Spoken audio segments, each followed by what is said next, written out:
对，爷我当兵的时候，你还家门口玩泥巴呢。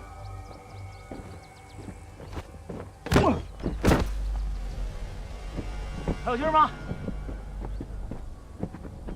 这。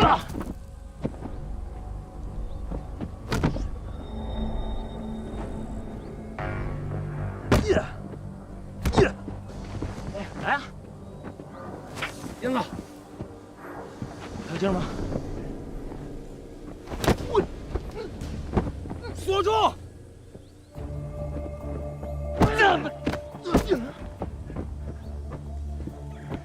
行啊！呀，就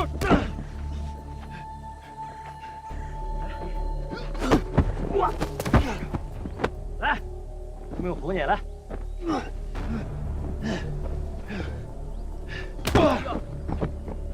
叶佩云，挺住！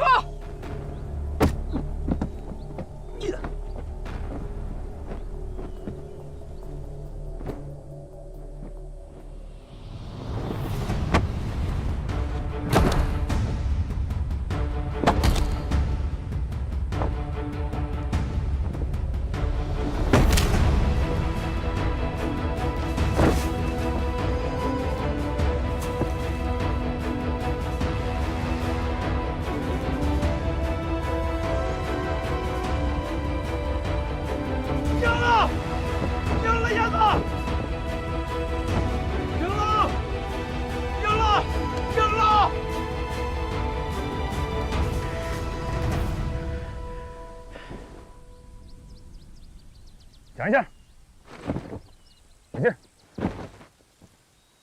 首先要祝贺大家，通过了特战选拔中最困难、最残忍，也是最反人性的岳父训练。我相信这段经历会永远留在你们的脑海当中。但是我同时希望你们能够谨记，忠诚是每一个军人行动的底线。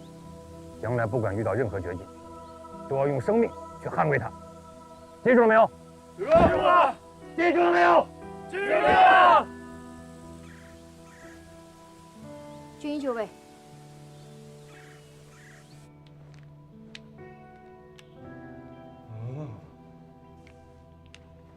啊，疼！哎，大夫，你稍微轻点，硬汉也怕疼。特战队员嘛，连这点疼都害怕。大夫，你是不知道啊，那我们那训练，哎，不就是虐服训练吗？我们这儿每年都有。就没人出事吗？能有什么事儿啊？都是皮外伤。你们不是也被车拖着在泥地里滚了几圈吗？那条路啊，被老兵清理过好几遍了，危险都已经排除了。老兵还亲自试验过，确保安全。至于其他的训练科目，都是经过严格的测试跟评估的。所以你们受的那些心理上的折磨，远胜于身体。大部分人啊，都是被吓的。哦，原来是这样。检查完了，没什么大事，按规矩留院观察。行，下一个。好嘞。老肖，你来吧。不是，我听完大夫这么说，我感觉我好多了。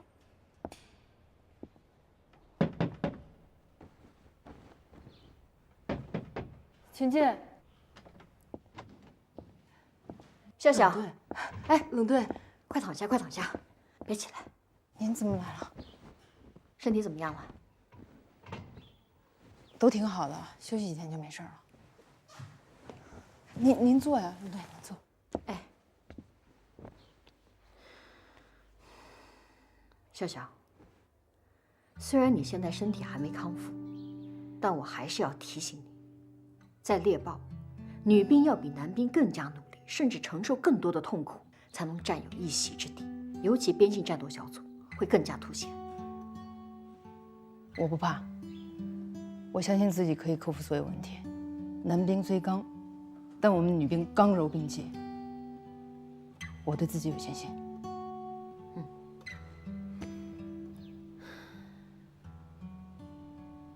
哎，这是什么？没什么呀，吃着玩的。给谁织的？没谁，闲着无聊吃着玩的。行了行了，不问你了。好好检查啊！你伤得那么重。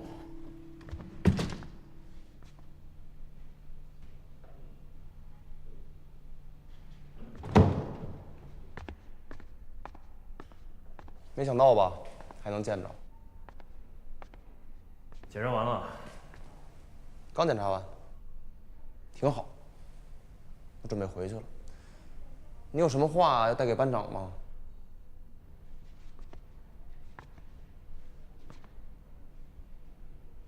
帮我祝他一切顺利。好，保证带到。我也有几句话想留给你。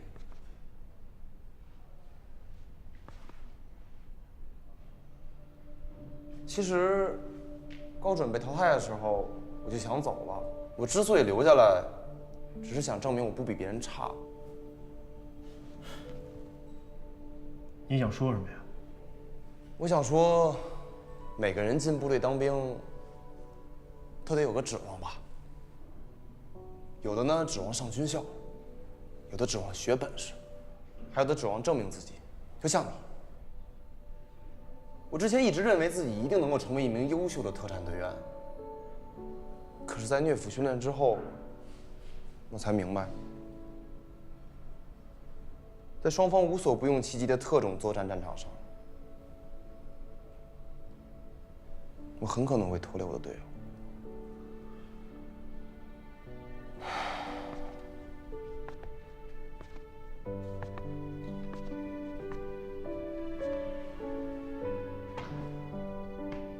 我呢，往后的指望就是多交几个好兄弟，将来能多个照应。我还是继续当我的班副吧。至于这特战队员，就由燕破月你这种更适合的人去当。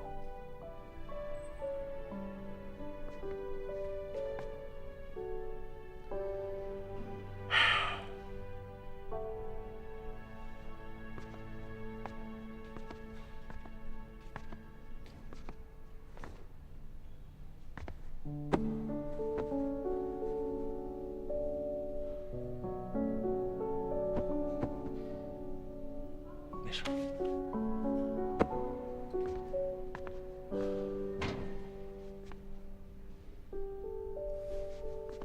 哎，其实我挺羡慕你的，真的，因为不是人人都能像你一样，有天赋，命还好，长得帅，你身上有一股怎么说呢，什么都无法阻挡的那种冲劲儿。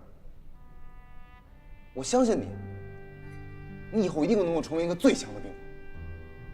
这点我绝对不会看错的。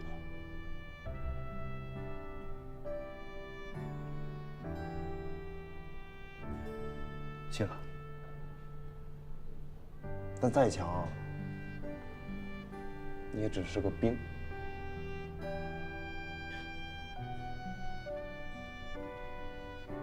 我就想当个兵，能管好自己就行。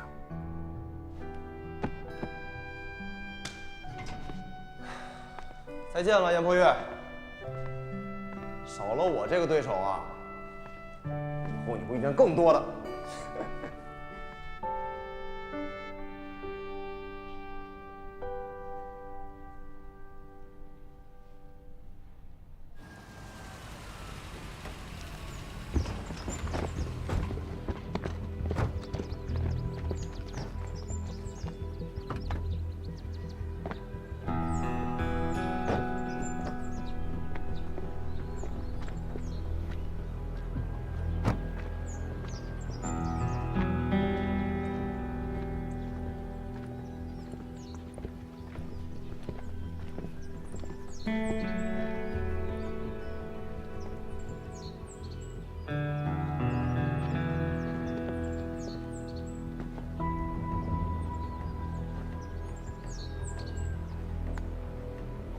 卢等，传老大约坤坝吃饭，只能上去3个。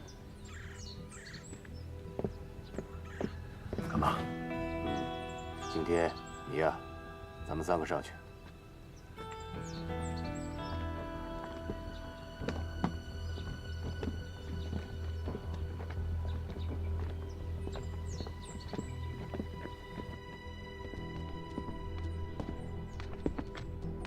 大老板，坤爸。哎呀，多年不见，生意兴隆啊！嗨，混个日子嘛，跟您比差远了。坤爸，快请坐，请坐。好嘞。坤爸这次来，打算要几个小孩？你现在还在乎赚这些小钱吗？嗨，老本行了嘛。听说你在中国做了一些新生意，物美价廉。先生，您是做边境的，我是销往内地的，咱们之间不冲突的嘛。无妨，我只是对新的东西感兴趣。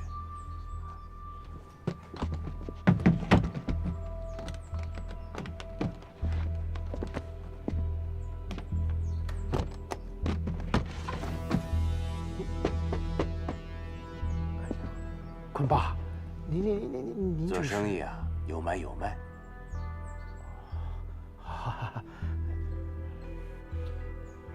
快去拿点新猪肉过来。坤爸，精神不错啊。还行。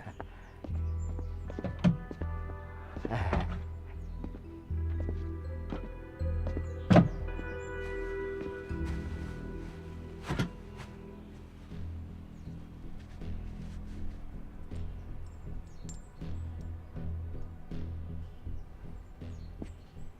好东西。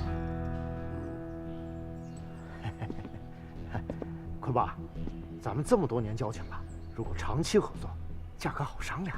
自然是要长期合作的。快去给先生备货。不必了。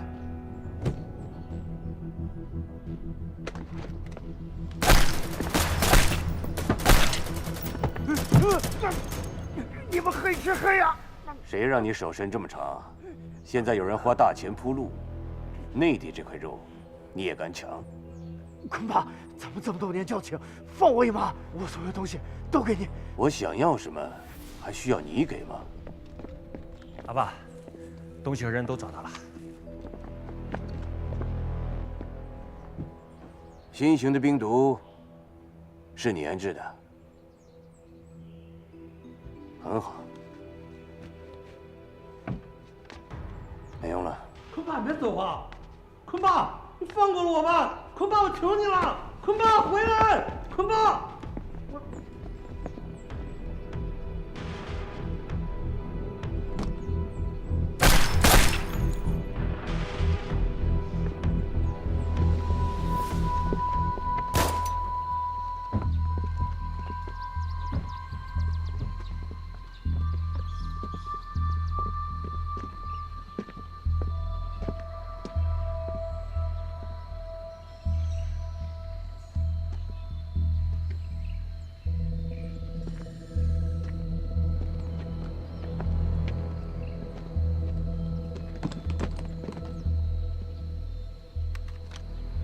最后杀我。拿着。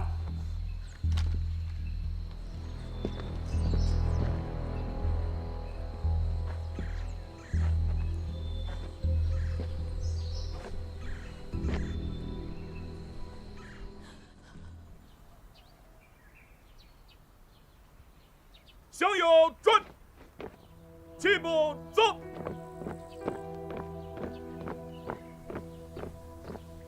立定，向右转，入队仪式开始。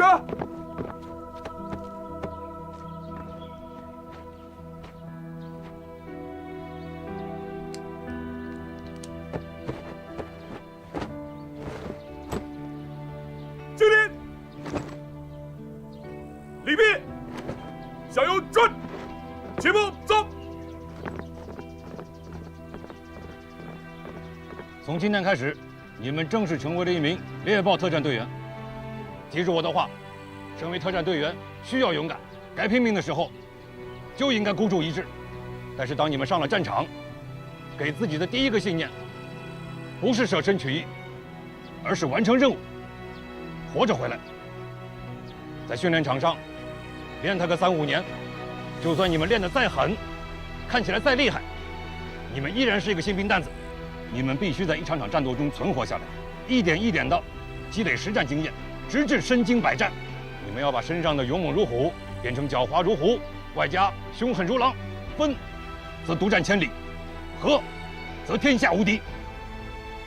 最终，你们将带着荣耀和军功章回家，这才是真正的猎豹，这才是我秦风想要的兵。明白了吗？是。全体都有。立正。来面向左，准。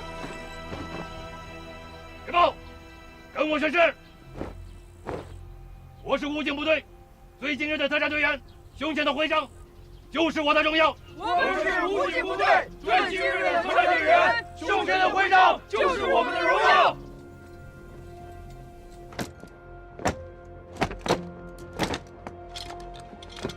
我们在鲜为人知的大山中磨砺自己的杀敌技术。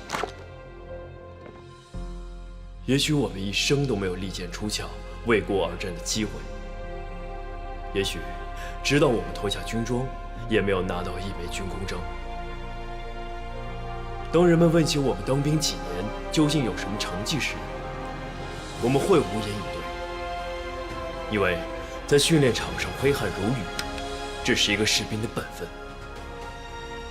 在演习场上取得胜利，这只能说明我们训练的不错。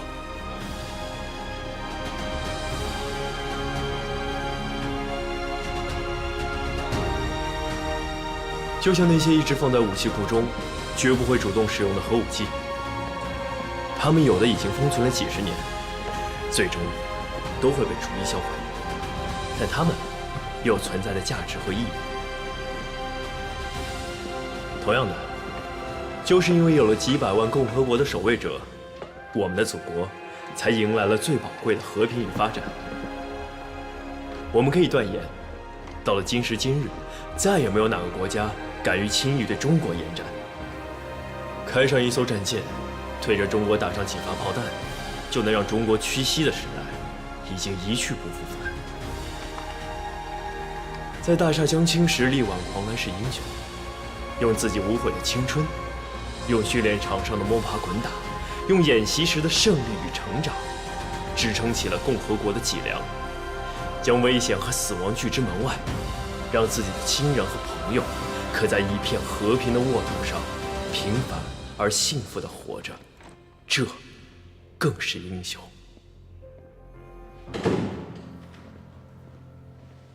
早上好，各位。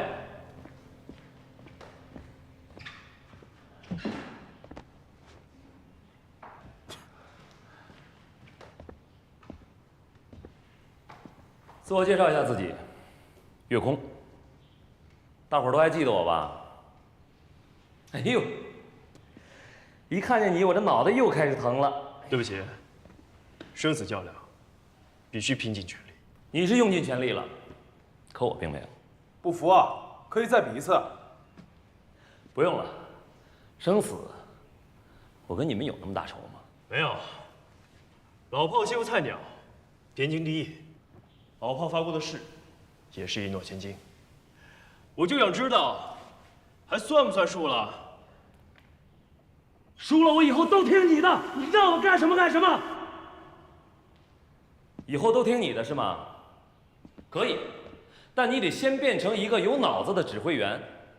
我不想因为你的心慈手软，白白的把命丢了。我是好人。不能走，那你说怎么办？举手表决。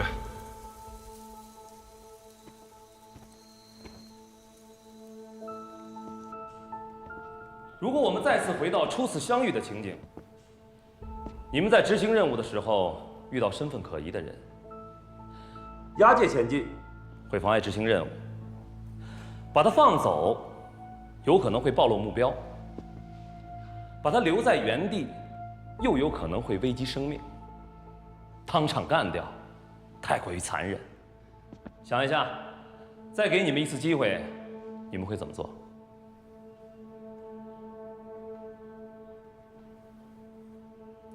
不光是你们，这对于世界上任何一支孤悬敌后的特战小队来说，这样的选择都是不可避免的。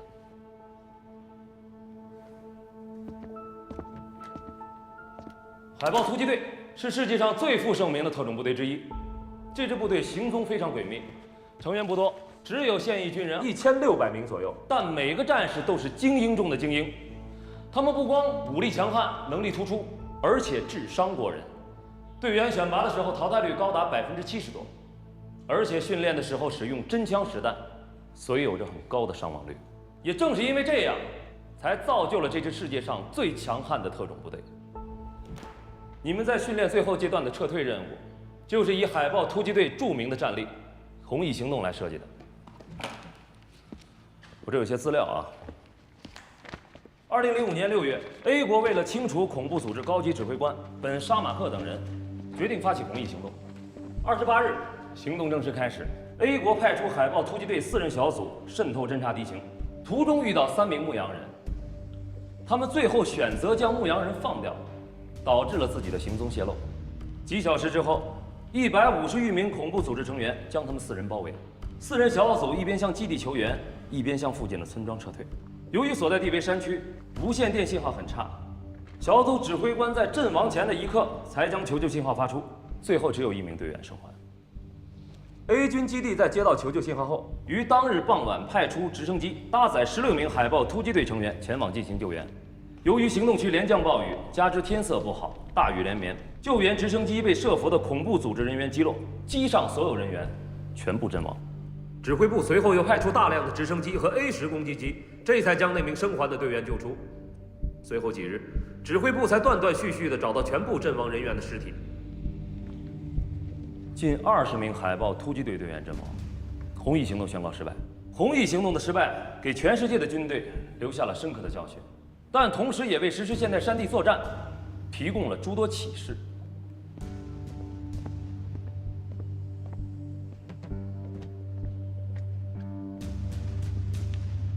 下面我有一个问题要问问大伙儿：假如由你们当中的一员来指挥这次行动，你们会怎么做？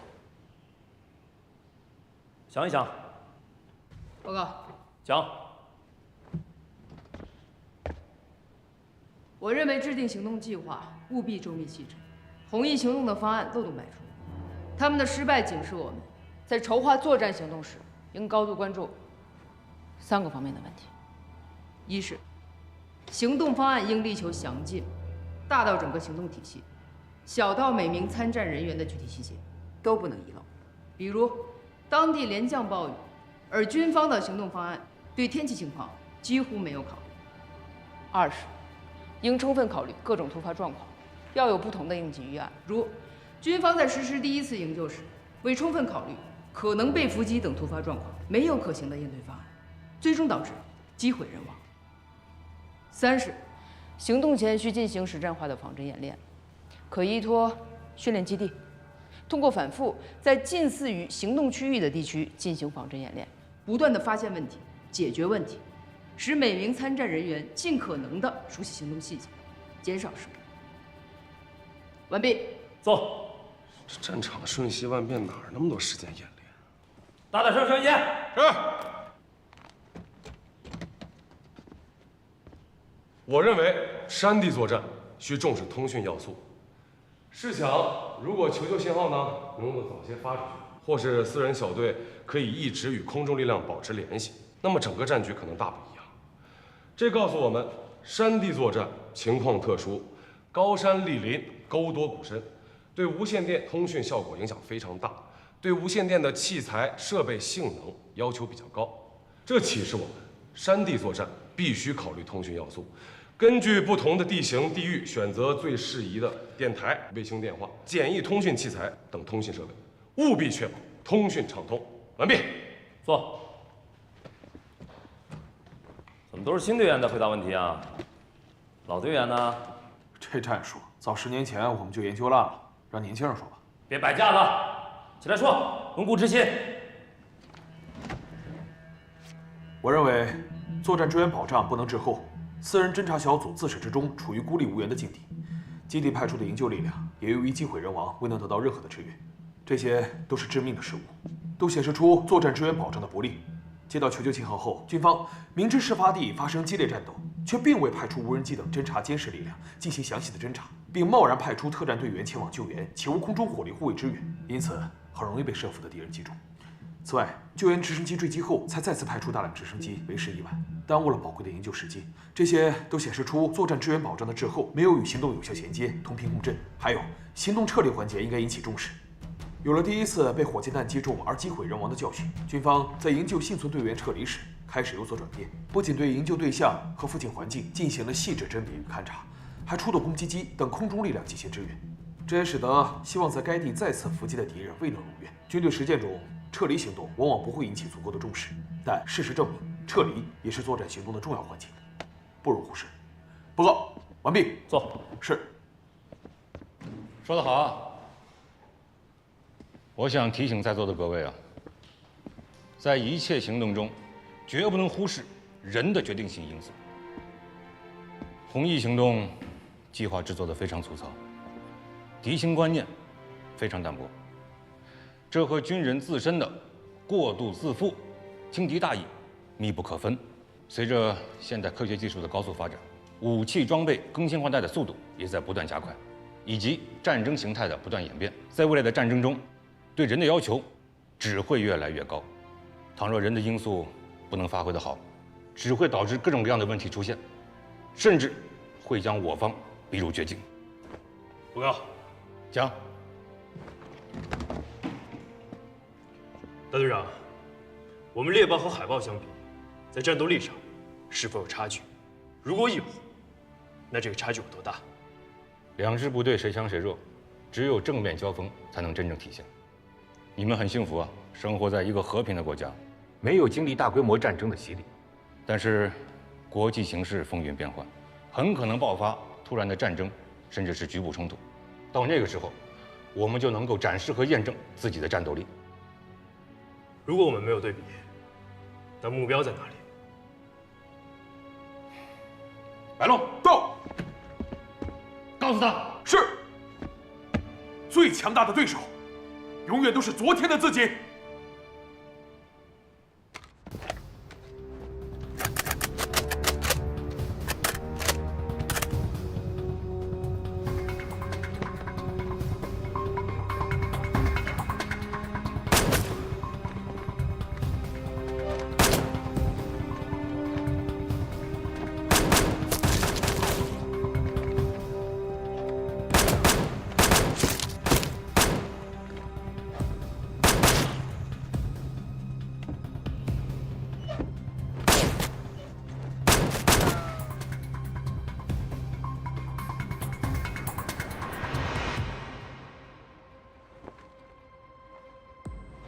哎，老吕，说，待会儿再来一把。来一把可以，但是输我得认啊。我输了吗？误伤了人质，你说输没输？那就输了。哎，我问你啊，这么一直输下去，对你有什么好处？好处多了。哎，你等会儿，你等会儿。训练输啊，考核也输，1个多月过去了，你的成绩在干部里都快垫底了，你知道吗？怎么着？想发扬精神是吗？想让我们每个人都顺利的赢是吧？哎，自家人嘛，只要不是敌人，谁赢我都无所谓。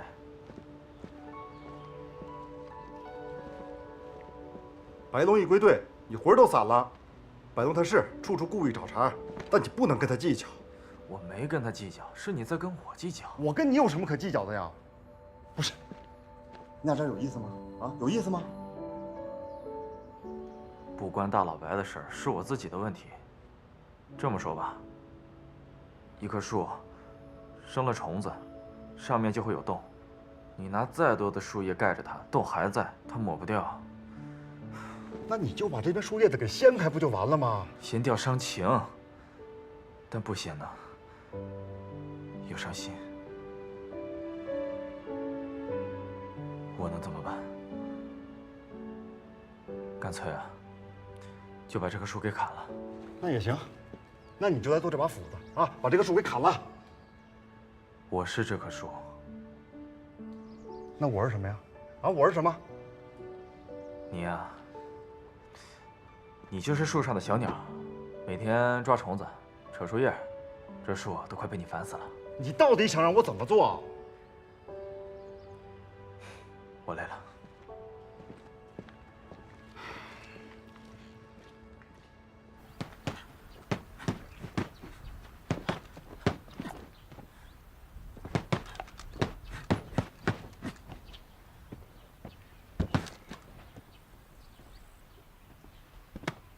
看什么？想和你请教。现在是战友了，混吧。你是怎么练成现在这样的？执行过任务吗？执行过。杀过人吗？杀过。想过死吗？没有。把每一天当做最后一天再去练。等等，你说的是假定情景，我需要一个答案。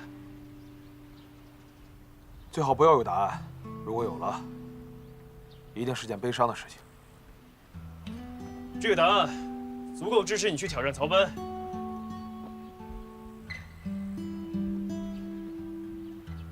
它不是答案，是起因。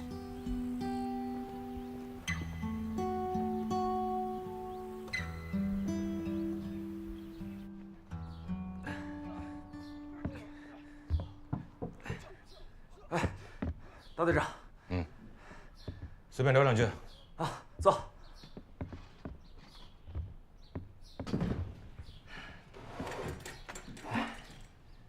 曹班啊，咱们认识多少年了6、7年差不多吧。7年6个月018天。呵，这么厉害呢？我对每个人每件事儿记得都很清楚。那太好了，我要有什么事儿忘了，我就直接问你了。那好啊，我要是有什么事想知道的话，我能问你吗？问。一个我曾经认为是很简单的人，现在变得复杂了，为什么？我，旅途是不是？哎，那小子说的话你就不要信。哎，当然，你信他还是信我？我希望你把你的笑容建立在快乐之上，而不是无奈。我没有无奈。是，他肯定跟你说过了。最近考核呢，我的成绩是不是很理想？但是我保证，我会及时调整的。你确定吗？确定。我不确定。我看过你的训练报告，大部分的训练科目完成的都非常不错，但是在一些关键节点上就出现了问题。后来我调取了你的训练录像，我发现，在关键节点的关键行动上，你的失误竟然毫无犹豫。这说明什么？这说明我确实是大意了。上次你行动的时候，连一个可疑的弹壳你都没放过，这叫大意。是不是不用实弹你就不会开枪了？不是队长，这个我是老兵，但是老兵呢，他也是人，对不对？这个是人呢，就多多少少会有点失误，可以理解，可以理解。是人，就有人性，人性都是复杂的。你的这种毫无犹豫的失误，对于我来说不是大意，是故意。可队长，我真没故意。白龙回来了，我却要失去草奔，值得吗？不是队长，这事儿吧，他跟白楼没关系，就是我。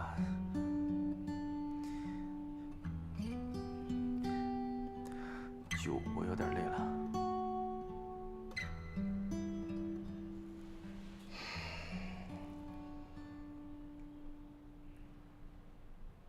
要不要休个假？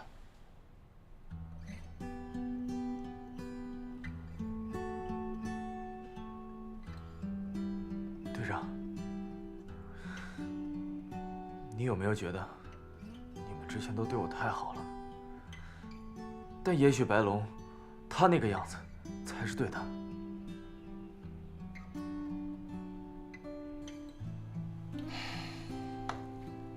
你的意思我明白了。在这件事情上，任何人都无法从你的角度去体会。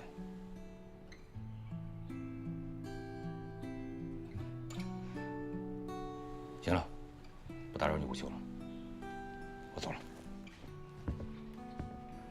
队长再见。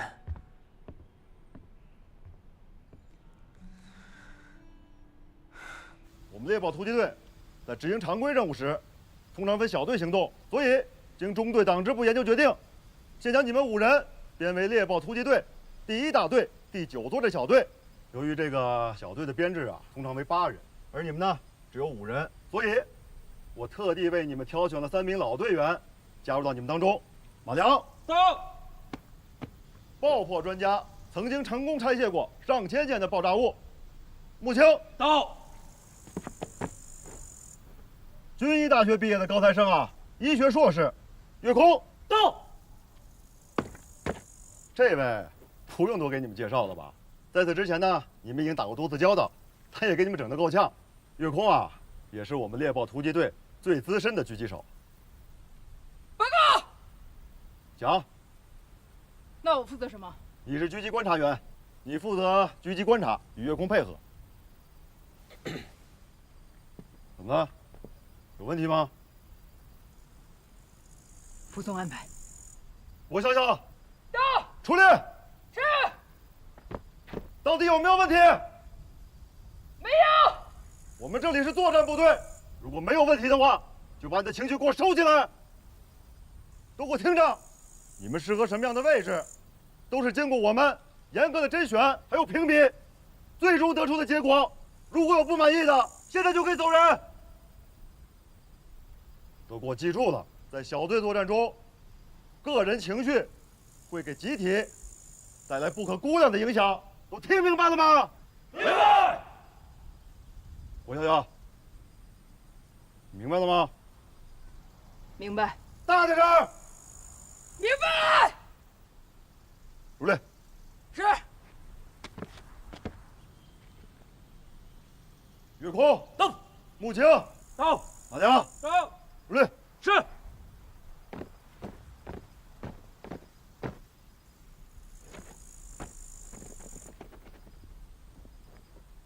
白东到。你担任小队队长。是。岳空到。担任副队长兼狙击手。是。郭笑笑到。你是狙击观察员。是。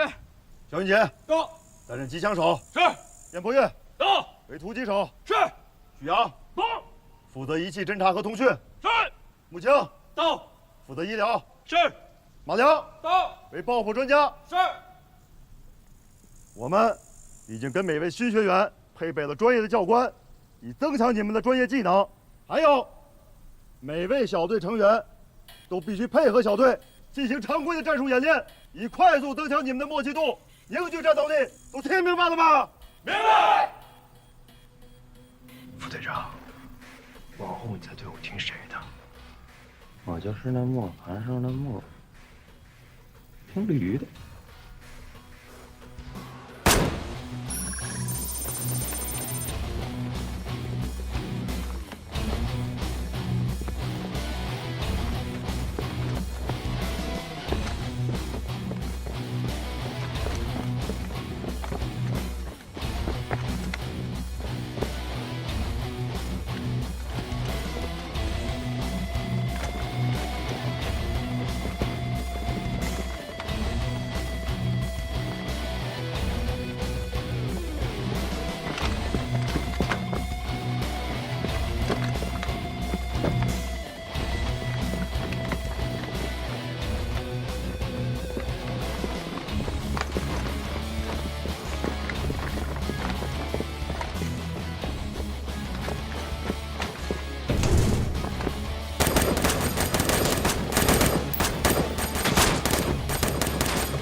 田鹏岳，